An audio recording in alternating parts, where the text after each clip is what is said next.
Good evening and welcome to another edition of Percussionistics. As always, I am joined by Robin Gilbert in New York, correct? Practicing Yeah, that? Yes? yeah. Okay. Glenn Jones, hidden somewhere in Pennsylvania. I know you like a little anonymity. No, New Jersey. Sorry. Yeah, I put you in PA. I I'm put more you. anonymous than I How's, thought. how's that for anonymity? I didn't even I know didn't where I put you in the right was. state. See, I'm helping you out, Doctor. I'm helping That you helps out. with the witness protection program. That's right. excellent. Episode 8, by the way, you're going to be in Maryland, just so you're aware. Right.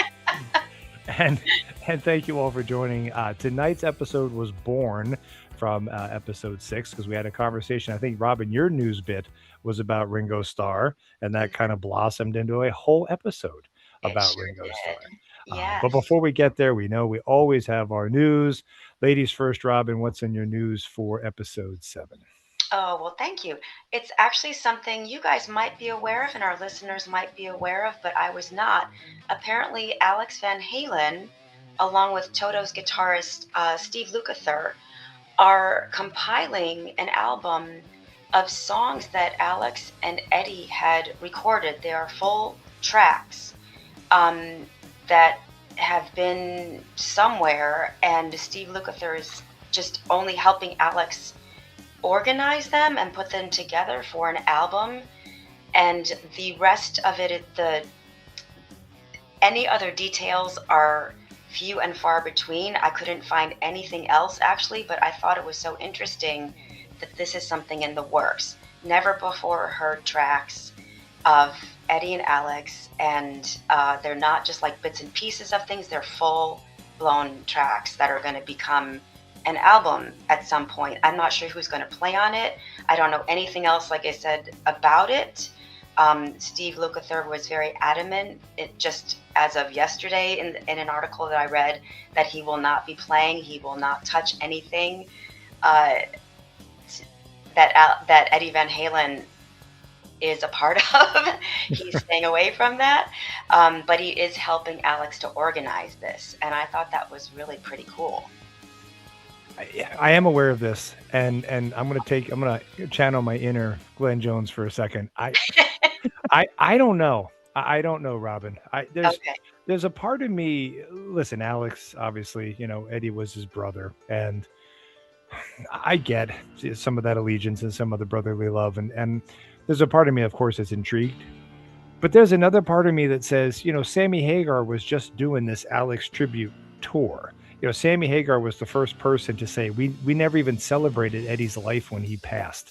So half of me is like, well, Alex, if you had these basement tracks, if you had a desire to do some brotherly recognition and why now? Like, why not earlier? Why were you not partnering with Sammy? Why were you not spearheading the celebration of Eddie's life and the things that it just seems a little late for me now to say, yeah, this is going to be cool. I'm just like, all right, that'd be kind of fun. I think he missed what he could have had if he really struck when everybody should have been saying, this is the time for that major Eddie festival. Right. Interesting. Yeah. I understand that. I get that. Makes sense. What say you, Doctor? So my take, I'm taking the Professor Colin Bosler route and talking about a review of a show that I saw.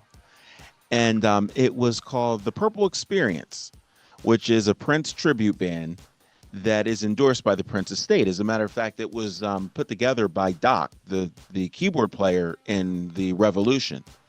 And so he played with them. The band's been together for 16 years. He was with them for the first 6 years. And what was great about this, there's a lot of impersonators out there, but the gentleman who, I guess, portrayed Prince is a guy named Marshall Charloff. And what was impressive about him was his vocalisms. He had some Prince mannerisms in his vocals. Sounded, the falsettos, and so he had those things happening. Of course, he didn't sound just like Prince, but enough that you kind of got it. Wardrobe changes like after every 2 songs, so he came out wearing something that Prince was known to wear: the purple coat from 1999 and the white guitar from Purple Rain. But what was great was he played guitar and piano, what was for me probably the best part of the show? I know it's a drumming podcast, and I'll get to that. The best part of the show was after the first song, the guitar cut out. His guitar, it's like you couldn't hear anything. So it's let he was I think playing no, Let's Go Crazy was the first song, but whatever it was. So he's trying to explain to the sound crew what's going on while he's singing the song. And it was fantastic. He's like, it's not the amp. He's like, you guys getting a line back there? He's like, Let's Go Crazy. No, it's not behind me. I've already tracked that. So yeah, and it was really cool. He said, look, unlike a lot of tribute bands where they sing the tracks, we play our instruments. And when you're playing live music, you expect the unexpected. I didn't quite expect that. But so he's like, look, I'll finish the rest of the song on piano, work on the guitar, right? He hops on the piano. Oh my God. So that was pretty cool. Yeah, where was that? I'm sorry. It was at a Golden Nugget. Okay. So a friend of mine got us in, and we're in VIP seating. It was really nice. Oh, Glenn, Glenn, I didn't realize you had friends at the Golden Nugget. Glenn, that can secure via. I was never invited to the Golden Nugget by Glenn's crew, but okay. Yeah. So, the drummer was a guy named Ron Caron, who played for Soul Asylum, did some work for the Rembrandts, and again, live. What was really great was there was only one, maybe two songs where there were electronic drums, but he was still playing with them. It wasn't a track or anything. He was triggering everything. Right. So that was really good. Realized that Prince drumming with Prince's material isn't that difficult. Killer groove. Prince was a great drummer. Really, really good. So songs like I Want to Be Your Lover, they played that and the drummer was right on top of it. And I'm sitting right there, like next to basically the drums. So I up close and personal. I had a little solo in there. I think the solo was just to give them time to switch to something else. But it was really nice. Prince is, by my estimation, top 3 guitarist in music in music history. Yeah. Top 3. Wow. Now I don't know who you may put in 1 or 2. But he's up there. He may even be number 1. It was just we were amazing. Talking about Eddie Van Halen. And he put Prince as number 1? I think, okay. I think that Van Halen, Prince, and then maybe somebody else. If somebody put Eric Clapton up there, okay, I can get that. Stevie Ray Vaughan. Prince is as good as those guys. Prince was amazing. Oh, and I'm not you saying really understood that. Yeah. So you really saw that. That was probably the lacking part. I had to shut my musician brain off while I'm watching the show and just listen to the whole thing, because when I put my musician hat on, I'm going, that solo wasn't like Prince. But who's going to play that like Prince? The Purple Rain solo, it's just. Yeah. So I give them. So if it was we got my buddies and I got into this big debate about the difference between a tribute band and an impersonation, you know. And so if it's a tribute band, you kind of give them a pass because they're not trying to be like the band. But when you're dressed up like Prince and you hear Purple Rain and the solo doesn't quite sound like that, it's like biting into a pizza and it tastes like an apple. You're not, you're ready. I'm ready for this. I'm ready for this. Oh, he didn't hit that. So, but it was good. The drumming was what it needed to be. He didn't need to embellish anything. It was just right on point. I really enjoyed watching him play. So let me ask you this then, to put Robin's story and your story together, is what Alex Van Halen doing, is that a tribute?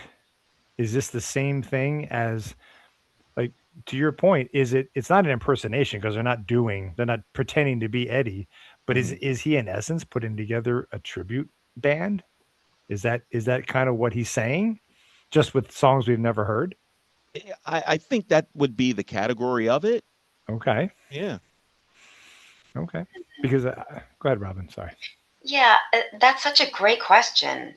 Thank you. Because I mean, it's actually that they're not tributing. I mean, I guess it's a tribute to the music. Maybe keep extending the legacy a little bit with new music that we haven't heard before. But that's such a great question. I have to think about that. I think we should make an agreement that when this all of us have our streaming services. I think when this album comes out, our episode should be a cold listen. We don't listen ahead of time. A Hmm. cold listen to Alex Van Halen's album, and It's a let's good see what idea. because he's the drummer, right? It Yes. fits into the podcast, so we're going to be Hmm. listening to Alex because Alex will be doing his Yeah. drum work, right? He's going to Hmm. be performing that. So Yes. let's listen to it cold and take Alex's drum part for the percussionistics concept, and let's see what he's created. Great idea. Thank you. An episode idea is born right There, there. there you go. That's right, right there. It doesn't get more organic than that. Yeah. So for my news, I traveled 7 hours from my home to Columbus, Ohio. Thank you, Columbus, for hosting us, and for 4 days, for an intense amount of time on my feet. Noon every day to 11 p.m. at night. We were there when the gates Wow. opened and there when the gates closed. Wow. We went to Sonic Temple. There were 160 bands playing for 4 days, and I managed to get to 41 different bands in Wow. four days. We Amazing. were hustling. We were Uh-huh. we were involved, and I'll tell you what, I came away with a few things. It will be related to drumming in just a second, but just in general, they had a lot of '90s bands, and I'll tell you what, there were some '90s bands I saw that just brought more fun than I gave them credit for in Mhm. the '90s. Again, to draw it to the percussionistics drumming kind of thing, the drummers for those bands, they made fun beats. They made fun songs like Hmm. All Time Low. Lit was one of them. Good Charlotte was another. Like they're Oh, they're really? they're catchy. They're Uh-huh. catchy rhythms. Yeah. The drummers weren't, to use Glenn's term, they were doing what they needed to do. They weren't embellishing. They weren't out there to wow anybody. But they kept, and we're going to get to Ringo shortly, and they're very similar in that style. They kept that steady beat. They kept the fun surf beat, that '90s summertime. I'd say All Time Low made me feel summertime. They made me feel like I was at the beach. They made me feel like I was happy, and the Mhm. drummer had a lot to do with that. Mhm. Um, they also had a lot of thrash metal, a lot of costumed bands, a lot of face paints and all sorts of things, and those drummers, right? They're just bashing and Uh-huh. thrashing and just, constant drudgery. But it was a great 4 days, all sorts of different stuff. But the three bands that I want to recommend, that we talk about, or bands that maybe you have not paid attention to, that the drummers really impressed me. The first one is a band called Coheed and Cambria. And if you're not familiar with Coheed and Cambria, think Rush and not industrial, and progressive type bands, musically incredibly complex. Mm. Watch their drummer drum. This dude is all over the place. Because it's not simple music. It's very, again, that progressive, rhythmic changing, sort of funk, sort of rock, sort of slow, kind of, just it goes all over the place. But check him out. I apologize, I don't know his name. I didn't have an opportunity to write it down. But he impressed me with what I saw from him, because again, it's very so check out Coheed and Cambria. I think you'll be impressed. Mhm. Another one is Pierce the Veil. Pierce the Veil is one of those heavy acts, but this dude is a lot. Now, I'm not saying he's vessel number two, Glenn, but I'm saying that he for what the music is, which is again aggressive, heavy, bashy type of music where it's just a lot of aggression. He didn't just stay there. He wandered around a lot and did a lot more that I thought bands like that would need. I'm not saying that they told him to do it or not do it. I think he just wanted to do it, but he was moving. He was moving in more of a way that I just thought, again, was it fit. It just wasn't necessary for the Mm. moment. But he wanted it, and he got it, and he did it. So that's another one. And the last one is Tool. So Oh. I saw Tool. Hold on there. So so I saw Tool for the very first time. So you have to picture this now. So it's been 4 days. Again, noon every day to Mhm. 11 p.m. So Thursday, Friday, Saturday, Sunday. By the time I got to Tool, I had seen 40 bands. Tool was the Okay. 41st Okay. band. They closed out the Wow. show. Okay. I was so underwhelmed by them. I was Really? I was so Wow. underwhelmed. I was so surprised how poorly executed their stage show is. was Danny Wow. Carey on the drums. Yeah. And you Oh were my underwhelmed. Because well, one, I don't do enough drugs apparently for Tool. Okay? Apparently, I was not in the right mind. I don't know what that drug is that you need, but you need something, not just sober, mind. But their presence.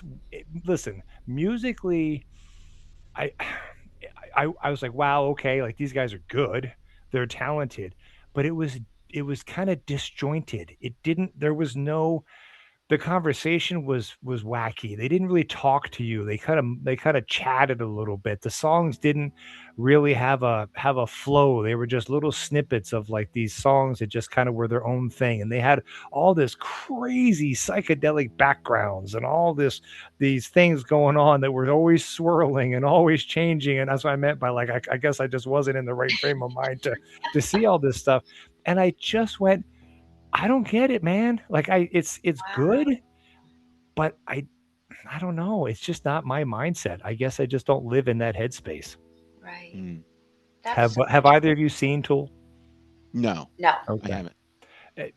That's if you see them from a drumming perspective, I'm sure you guys will bring back, if you see them or when you see them, a lot more from a technical standpoint that he does. I just it didn't do anything for me to move anything along. It was just cool, but Yeah. I didn't get, like, you always talk about Carter, right? Carter Beauford. Mhm. You're telling me he's complex, Glenn. You've told me that since the beginning. And I don't get all the stuff that you guys do, but I get that what he does makes a tune that I can follow. That Mhm. I'm like, okay, I understand what we're doing here. We got from A to B and we're good. Mhm. Tool kind of got from A to, then I got lost, and then I was on to the next track, and then I tried again, and then I took another wrong turn down the wrong street, and I'm lost again. Then I came back, and now I didn't even know where I was. Like and then it was over. They didn't Wow. say goodbye. 4 days. 4 days. I'm at a festival in Columbus. I didn't even get a goodbye. Not even a thank you. They just Wow. left, and my concert was over. Do you feel like they were maybe like burnt out? Like, do you feel like the band maybe there was something, a chemistry not happening anymore with the band that gave I you think that that's feeling? I think Or that's just them. I really just think that that's them. wow. Yeah, I don't know. I just said, listen, everybody else was into them. The biggest crowd, though, they did not have the biggest crowd. The biggest crowd was Shinedown. Shinedown rocked the place. Oh yeah. They were absolutely, they were just amazing. They had fireworks and they had all sorts of just high energy stuff. And that crowd was packed. They Wow. had a great show. Tool had a crowd, but a lot of people left. A lot of people seemed to kind of Really? wander off. And by the time they were done, I'm going to say half a stadium, maybe 1/3 a stadium. It wasn't Wow. packed. Wow. So I wasn't the only one, but listen, Yeah. at the end, because there wasn't a ton of people, I could stretch out a little bit. Again, I put my music hat on, right? I always listen. I always sat back because I was like, this is the first time. So it was a beautiful night. I'm like, just watch this whole thing. But Yeah. after an hour and a half or whatever it was, I was like, okay, well, at least I did Tool. Check them off. So Yeah. Did you enjoy their reggae tunes though? At least the reggae influence. you're always there for me, sir. You're always there. You're always there for me. I can always count on you to kick me whenever I'm not expecting it. Asking. Thank you. No, just asking. Oh my gosh. All right. So Robin, you brought up to get on point before Glenn gets down any further down the reggae hole. You brought up Ringo. So let's talk. I'll do a little bio in a second, but let's talk Ringo from your perspective. So what does he mean to you? What is Ringo's presence in your life? Wow. Ringo, I'm such a big fan of the Beatles music, and Ringo, it's so funny because it's hard to imagine if the Beatles had a different drummer, because I feel like everything he created was so diverse, and there's such just a feel, like I feel like he has such joy in his playing, and I get such joy when I listen to the Beatles. So the feel that he brings, it I feel it viscerally, and I think his style, it just he plays for the song, and it I can't imagine anybody else creating those drum tracks for those songs. They're recognizable right away. Like if you just hear a drum track, you can say it's like Ticket to Ride. You hear that drum track, and you can actually name that. Well, possibly. I don't want to generalize so much, but typically I think you can name the song from just the drum track, which I think is a really unique thing. And I just love his swing, his feel, the way it makes me feel, and the way that those songs are so recognizable. I think it's a really kudos to him for that. And the longevity that he's had, not only with the Beatles, but he has, I think what I brought up in the news last time was that it was his 22nd solo album, which is amazing. And he's also had 10 live albums. This guy is just unstoppable. And now he's 85 years old. He's still doing it. Soon to be 86. His birthday is July 7th. Isn't that crazy? It is. And he still has this feel. I love his whole vibe. Something about him just really resonates with me, with not only with his playing, but what he comes off to be as a human being. So I just love the whole package of Ringo. So yeah, I'm just a big fan. And I think just listening to his drum tracks and things that he created, he was pretty innovative. A lot of his songs, he uses the toms a lot, where some songs he won't even use the hi-hat. The fact that he's a lefty playing the right-handed kit is a big thing that people talk about, and his fills are so quirky is a word that's often used, and I would say, like, describe them as a hiccup sometimes, because they take you by surprise and you kind of can't really duplicate them because What do you mean, Robin? Help me understand. Quirky and hiccup. Those are interesting words. Yes, the hiccup thing is kind of, it just happens. At least for me, when I hear it, I feel like it happens out of the blue, as something unexpected, as like a hiccup.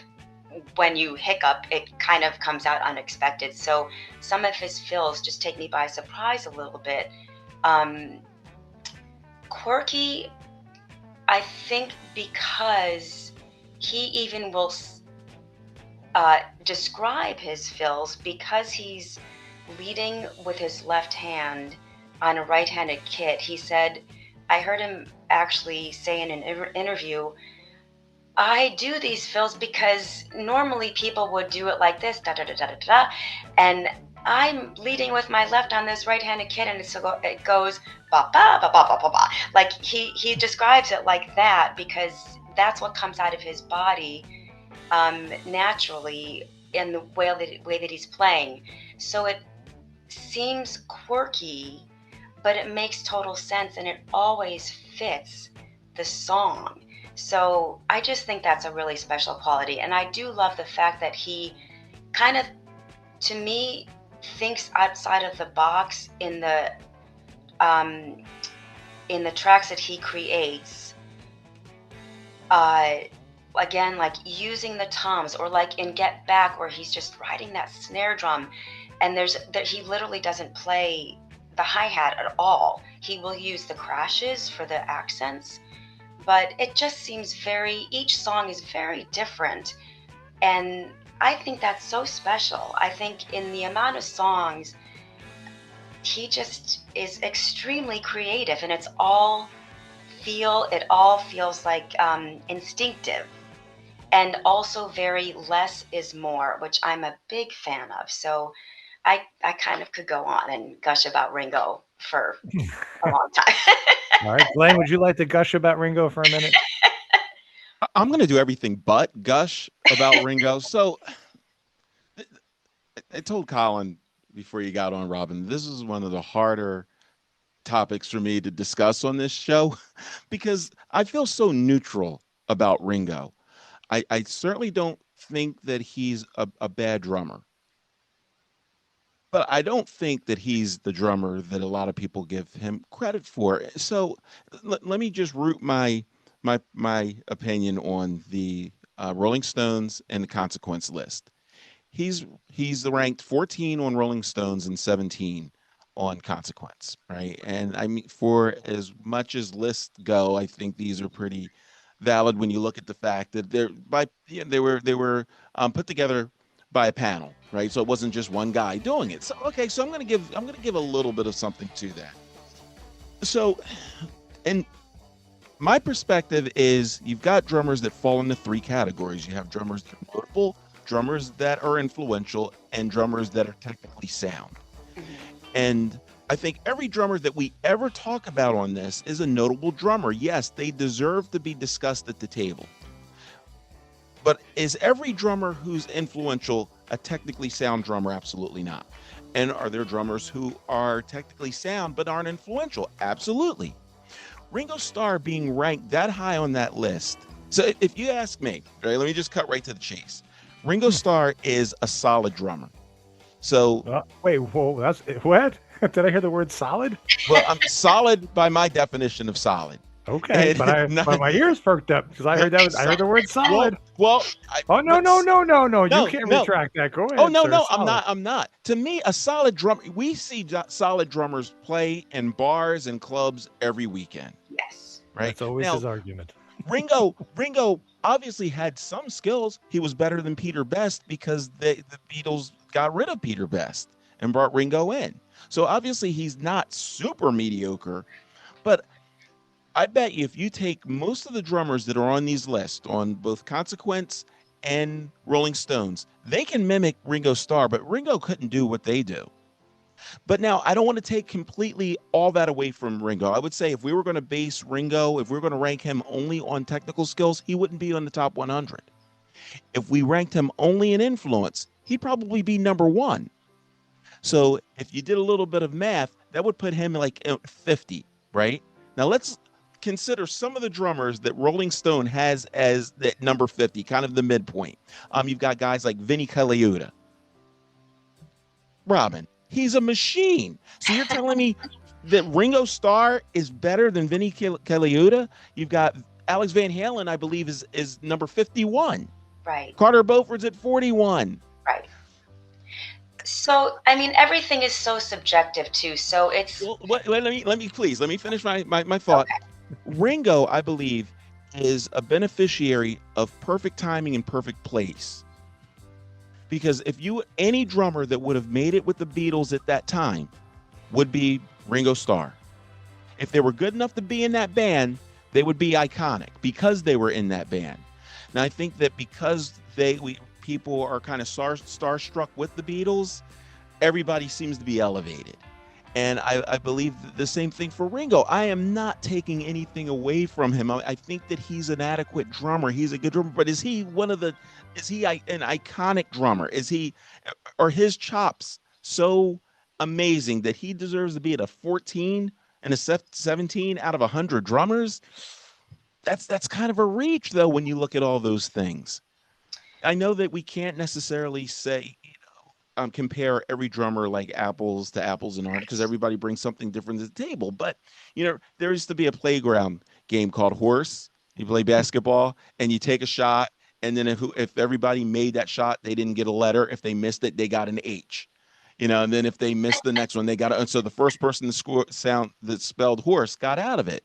Right. I think that if we did that, if we took all these drummers and we said, okay, Dave Lombardo, you do a beat, 4 measures, and then everybody who can't do that beat gets an H. Ringo's going to be one of the first players out of that game. Ringo did a beat, they're probably going to be able to do it. You're right. He's got an amazing feel. But everybody has an amazing feel. Everybody brings their fingerprint to their playing, and nobody else has that fingerprint. Right. So, well, I'm going to, so I think there, I think from all of that I've heard, all the interviews I've heard Ringo talk about, I think he'd be the first to admit that you're so right about the technique. In fact, there's on Back Off Boogaloo, he said there was a rhythm that they wanted that the kick drum was really the main part of the rhythm. And he said, I can't do that. So instead, he played the entire rhythm on the snare. And it actually turned out to be pretty cool. So he's like, I can't do that. So I'm going to figure out a way to get that sound. And here's what I'm going to do. So I feel like the creativity and, it is subjective. I feel like can you be technically proficient but have lack of creativity where it's all going to sound the same, even though you're perfectly performing and executing a drum skill without any creativity? Does that, like, what, it is kind of comparing apples and oranges and maybe a preference. I just really feel like the word creativity and instinct just keeps coming to mind with him, because the songs, the repertoire and the songs they're really diverse. And yeah, maybe there could have been a lot more skill and technique in those songs, but I don't know if the songs would have been the same. And it seemed like he knew his place as the drummer of that band, and he played for the song. And did it require super amounts of technique? I guess not, because they're all so successful, those songs. Well, typically, in my opinion, I maybe, there's disagreements on if they're successful or not. In my opinion, they are successful, and his contribution as his piece of the puzzle in that band, it's really, to me, so wonderfully perfect. So I guess if you're talking about the best drummers and where they fall on a list of the best drummers, technically I would agree. Maybe, where was he ranked? 14, I think you said? On Rolling Stones, yes. On Rolling Stone. So it's, I guess, what are you basing it on? If you're basing it, is he ranked 14 on technique? Then no, I would say there's other drummers, of course. Carter, so many would be ahead of him. But yeah, Glenn, I guess the overall contribution of what he's given to as a drummer, he's contributed so much that I would rank him pretty high. If it's going on technique alone, not so much. So yeah, Colin, and I'll no. So I don't think that there's any comparison between the impact in music, any comparison between the impact that the Beatles had and Kiss had. It was coming, Colin. It was coming. It was coming. Okay, I did. I thought. I was like, maybe, but here we are. Yeah, here we are. Here we are. Kiss, episode 7. Right. Right. So I think if Kiss was panned by critics, everybody, the people that loved Kiss were just the fans, but they had a huge impact on musicians. Peter Criss is probably more skilled a drummer than Ringo Starr. But Peter Criss is nowhere on this list. You've said that before. You're consistent in your opinion. I am. And so I think to give an idea of how highly overrated Ringo is when it comes to conversations like this is to look at how Peter Criss is completely disregarded. So are we saying that Peter Criss was a trash drummer? Absolutely not. Like towards the end, he kind of drugs and things got in the way. But you look at some of those albums like Dressed to Kill, Hotter Than Hell. You listen to Alive, where his drum part was the only part that they actually didn't modify or change at all. If you're saying that Ringo Starr is that great and Peter Criss isn't on that list at all, then one of them is being either sorely overlooked or another one is being highly exalted. And I think that's a combination of both.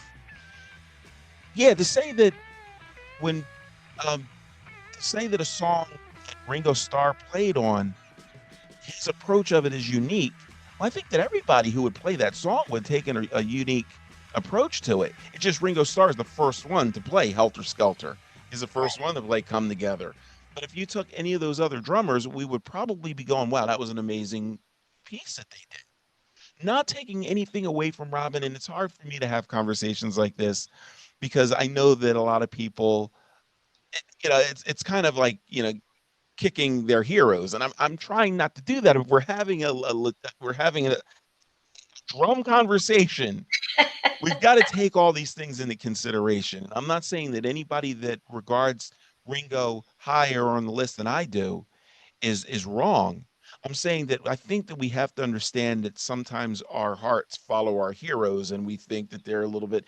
Somebody's probably going, I can't even believe that he's thinking about Peter Criss being on that list. He shouldn't be anywhere near the list.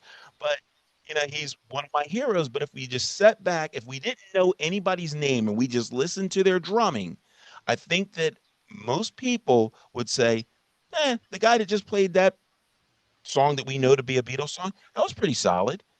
The guy that played that song that we know to be a Kiss song, he was pretty good. They seem to be about equally talented. So, yeah. Listening to both of you, I think what I'm really sitting with is this. First of all, I'm not sure, Glenn and Robin, if you thought about this, but Ringo is our first expose on this podcast. We have not done a drummer expose before. So Ringo, Glenn, is now number one on the drummer. We chose him first. Wah, wah. You know what? And rightly so. I think that he's a perfect example of a person that we look at two diametric positions, technical and influential. Influential, I'm telling you, the number one drummer. Right. Technically, he wouldn't be on the list. Right. But here's the thing about, so let's get to, because we all agree on the influential, right? 2 times in the Hall of Fame, Rock Hall of Fame. He's knighted, for goodness sakes, right? And he's really Sir Richard Starkey. So the influence is lifelong, and it just, you can't measure it. When I have done a little bit of research on Ringo, when I have listened to Ringo, I agree with both of you. I don't get Flash. I don't get crazy fills. I don't get, you all know my love for Ginger Baker. I don't get that kind of technical ability. But when I dug it down a little bit, he is perfect. The word that Robin used. He is a perfect drummer. His rhythms, his timing, his accentuation of what he needs to hit is perfect. He's practiced when the Beatles, you may know this, and I apologize to over-explain if you all know this, but before the Beatles hit America, right, they played in Europe for thousands and thousands of hours, right, had gigs all throughout Europe and Germany and all over the place. They hit every nightclub they could. So by the time they got to America, they were not a new band. They were a well-polished, 10,000-hour band. So Ringo comes into our lives incredibly polished and has that perfection.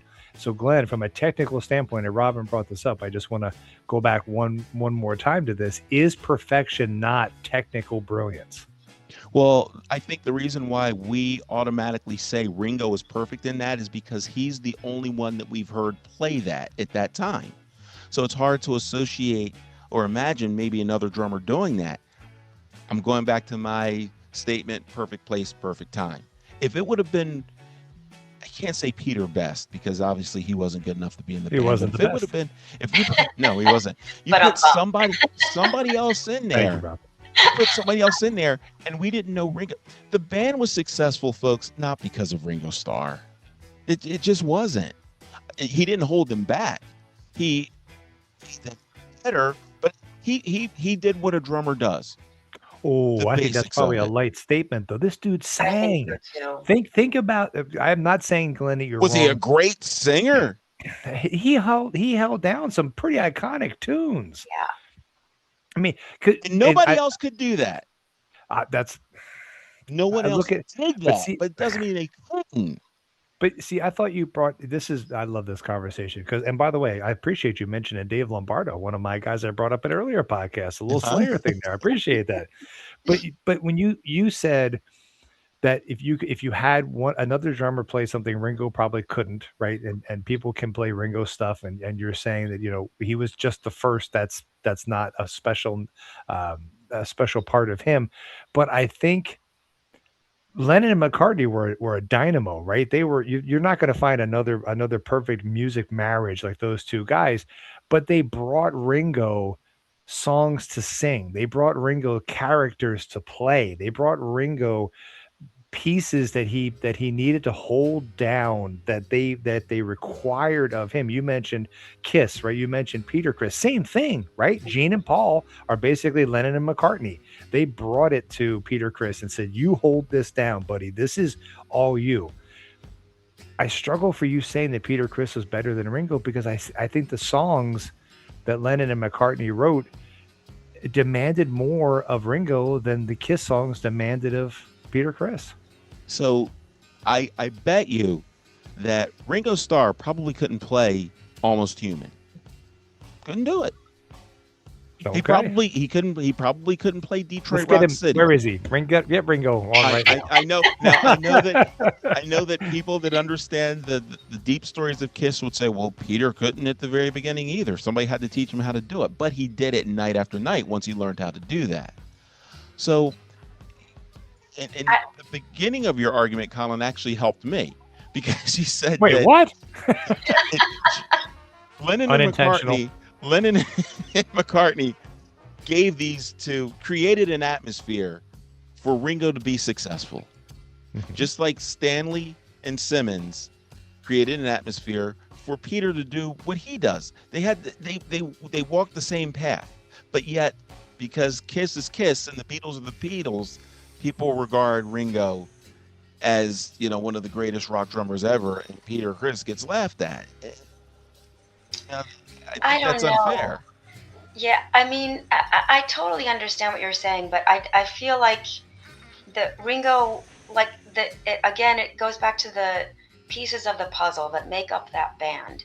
If Ringo was not up to snuff, it wouldn't have been a success. So his contribution was an equal of those four parts, in my opinion. And I think that's saying a lot. Yeah, so what you and Colin are bringing in, though, are the other things that Ringo did. I'm talking about drumming. I thought this was a drum podcast. So those. Thank you for reminding us, Glenn. Because Ringo sang Yellow Submarine doesn't mean that he's one of the greatest drummers ever. I think not from a technical standpoint, but I don't know. I think it matters. I think it matters to some degree, his presence behind the kit and his presence in front of the kit, so to speak, with his I don't know. I saw Triumph. I don't know if you guys remember the band Triumph. Yeah. They were from Canada. I saw them just this week, and their drummer sings a couple songs. So he's behind the kit, and now I'm not saying Ringo did this. I'm just saying that he's singing. He's got the swing mic in front of him, and he's drumming and is singing. And when you can hold a tune as a drummer, not just play it, but when you can sing as a drummer, when you can sing really as any musician, but when you can sing when you're playing an instrument and you're not designed to be the singer, I think it brings a little extra level of talent. I think it brings a little extra level of presence, that if you can hold that tune and drum, that's a pretty special thing. Okay, so let's break this down to the bare bones. What makes a great drummer? This is great. This is great. Because I'm looking at a lot of people on the Rolling Stones 100 top drummers and concert, and a lot of them don't sing. So, Robin, Colin, tell me what makes a great drummer in your mind. Should I go first? Sure, ladies first. He's going to tell us we're wrong, but this is fun. Yeah, I'm all right. Go ahead, Robin. So that is completely there's so many factors involved. And for, coming from my perspective, so I am self-taught, which I'm not like that. I don't take a lot of pride in that, because I don't have great technique. I do, I love to play. I love music. I love playing the drums, and I also sing. So from my standpoint, I'm so impressed with anybody who is attempting to play this instrument. I think if you're gonna, like, I have so many idols and so many drummers that I look up to and who influence me, but it goes literally from like a Ringo Starr to Alex Van Halen to Chad Smith to Carter Beauford, and I mean they all have greatness to me. So what the question is so huge. That could be another podcast. Are we There's birthing another another idea. podcast here? We are. That's right. Here we go. More are born. Because what are the factors? There are so many factors that go into it. So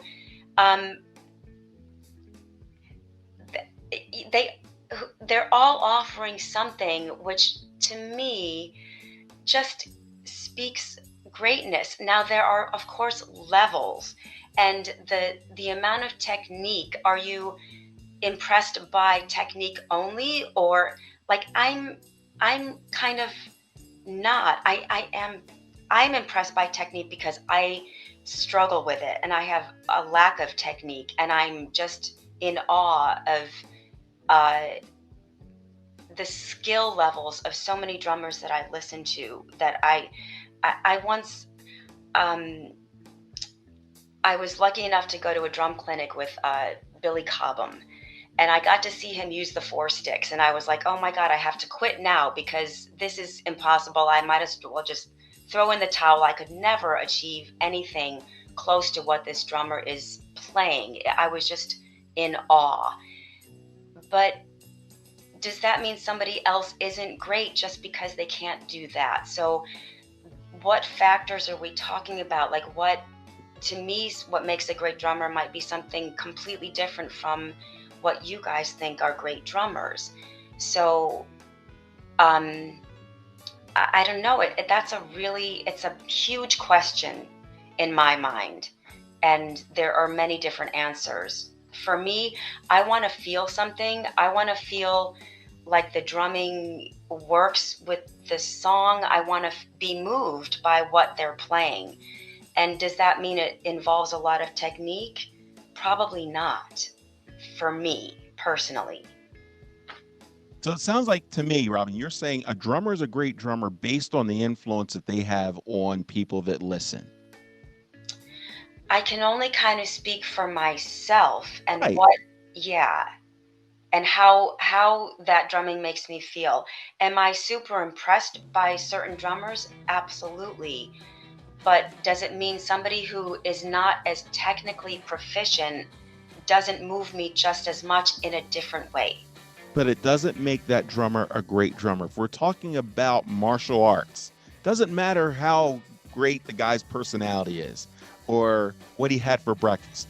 Does he beat this other person on the dojo? Is that right, Colin? Am I using the right terminology here? Well, you are. You're Okay. around the area. Right. I'm not going to say it's 100%, but it's close.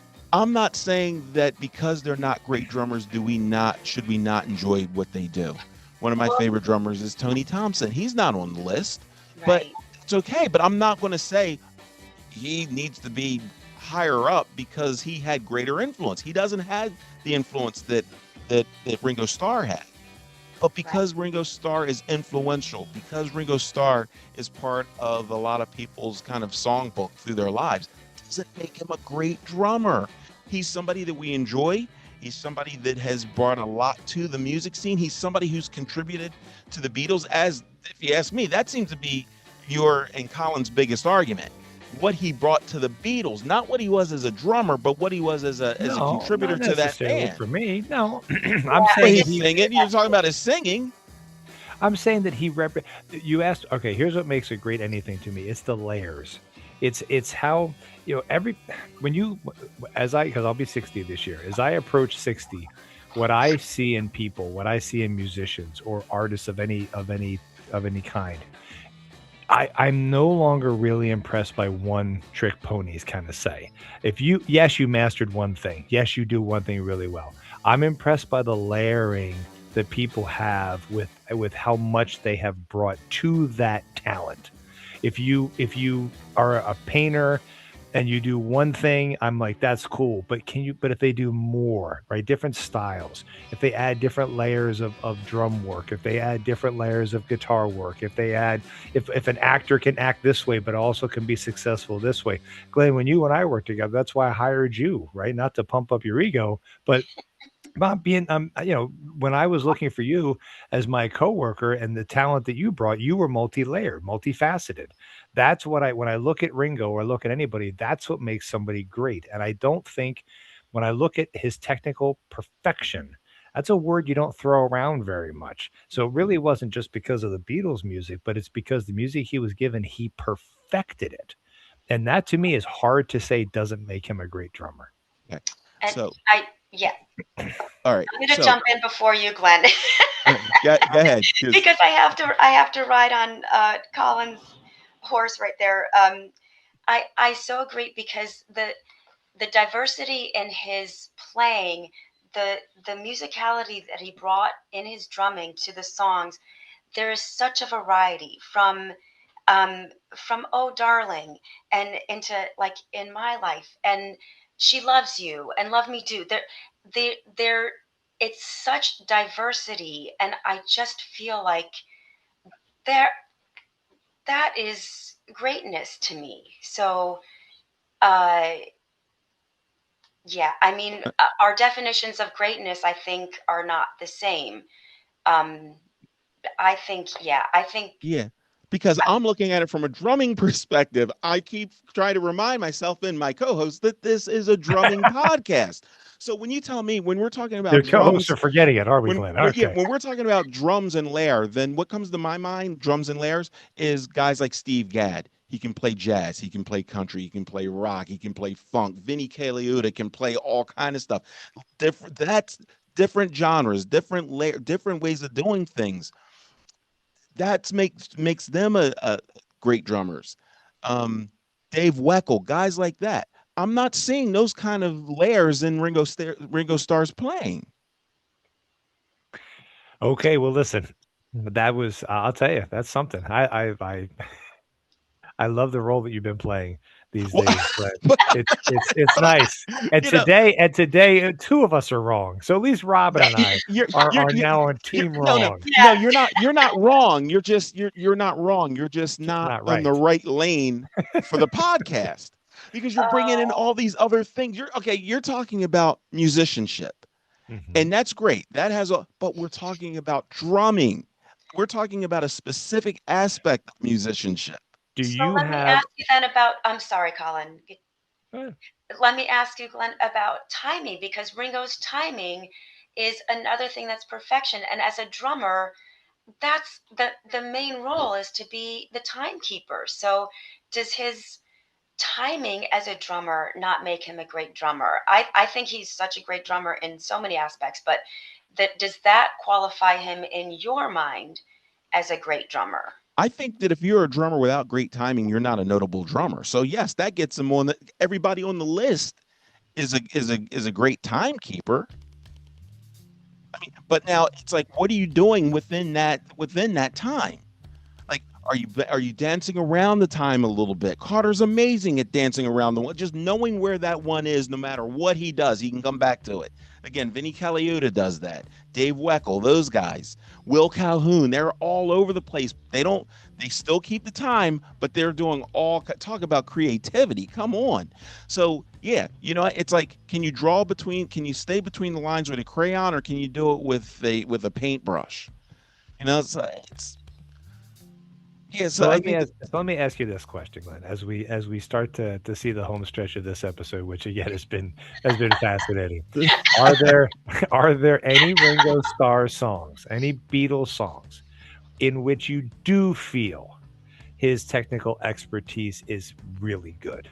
I understand he's not going to be your number 14, and probably not even in your top 50. But is there anything where you say, yes, that's a strong Beatles song from a drumming standpoint? Because we always drop our tracks back in the background.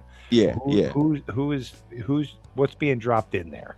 So real quick, Ringo would be right in the 50s on my list, because he wouldn't be there at all from a technical standpoint. He'd be number one from an influential standpoint, which would put him right in the middle, right? Okay, there's that.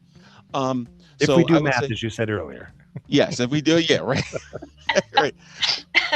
The song I mentioned two of the songs, Helter Skelter and Come Together is Okay. one. Money. I Okay. love I love his feel on a lot of stuff. I know that just based on the fact that we went so deep in this, it sounded like I was kicking mud all over his shoes, and that's not what I intended to do. I like him. I like his feel. I think that is relatively unique. Is it difficult? Is it complex? No. Can a lot of people do it? Not like he can, but it's not. It's not so technically complicated that people can't come close. So, yeah. So I would say any song, but you know what? We were in the when we were in Golden Nugget, we were walking by this bar and this band was playing in there. I'm just fascinated by drumming, you know. So the guy's just sitting there and he's playing, and I'm going, man, that is really cool. Man, that feels so good. So I do that when I listen to Ringo. Now, just like the guy in the bar and Ringo, I'm not going to go, man, the greatest drummers I've ever heard. You know, they're doing what they're doing right now really well. Okay. What songs would you like to include, Robin, when we look at these songs that Ringo really shows his chops? Where does he do that for you? You know, well, there are so many, but I picked a couple. I love his playing in Oh Darling, because his fills are I just love his fills, and I love that he breaks and he doesn't come in, he doesn't do a lead in into the next verse. He just comes down on that beat and goes right back into the song. I just love it. Everything feels so right with that song, with his drumming and his fills and his just steadiness. And the other one is Rain, and he's actually been known to say that he felt or feels, from his words, I don't want to put words into his mouth, but I heard him say this, that he was proudest of his drumming on Rain. He said it was kind of the busiest that he'd ever played. He kind of does fills all throughout, which was kind of unlike him, because he's, as we've been saying, much more simplistic, less is more kind of drummer. So he kind of broke out a little bit, and it showed a little bit of progression from earlier songs that he had played. So he was growing as a musician, in his words. And I love the way he plays that song. I think it's a great song, and I love his constant little tricky fills that he always kind of throws in there. So those were two that I really liked. Nice. To me, I know it's gonna. Sometimes I'm going to hesitate now with Glenn. I don't want to give him any more ammunition. I don't want to add any more opportunity here. But I look, when I think of Ringo in my head, I see his head bouncing back and forth, and he's smiling, and he's just constantly bopping in the chair. Now, whether or not that's what he does in every song, that's to me who he is. And I like the songs that have catchy beats. I'm going to see if I can get oobla dee, oobla da. If I like that kind of song where the drumming is fun. I like it where it's catchy. You know, that he's doing. I wish I didn't have a overuse of the word fun in this moment, but it's just a lighthearted beat that makes the song move. It keeps it going. You mentioned Come Together, Glenn. Same thing. It follows, like, it moves the song in a direction that I can appreciate. Ticket to Ride is another one. I think again is a great driving beat that I look forward to hearing that song when it comes on the flash drive. What's our takeaway here? We to put a bow on Ringo. By the way, the money in Vegas was on Tony Thompson having the first expose on our podcast. So I lost my bet. I put $100 on FanDuel, and I lost because I took Tony Thompson, because Vegas was giving me great odds. And well, you know, there goes that money. But what's our takeaway here to close this out, Robin? What's your final thoughts on Ringo and the conversation we've had about it?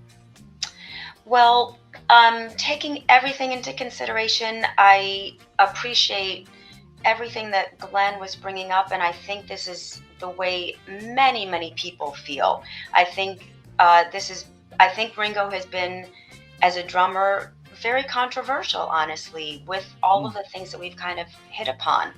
So I'm going to say, from my perspective, I'm just such a fan. I I appreciate everything that's been discussed and everything. I think we all have valid points, and I will never stop defending Ringo. I just really appreciate him, but I also understand the other perspectives and everything that Glenn had said. So my takeaway is that look, he literally is. I think we had even brought up the question, or the question was brought up. In fact, I think it was why we even ended up doing this episode on Ringo, was, is he the most successful? I think that was one of the questions. Yeah. And he is at the top of the list at like 350 million, with those 22, aside from the Beatles, 22 solo albums, 10 live albums, even 8 compilation albums, I think. So longevity, he's, like you said, he's going to be 86. Longevity, a wonderful career.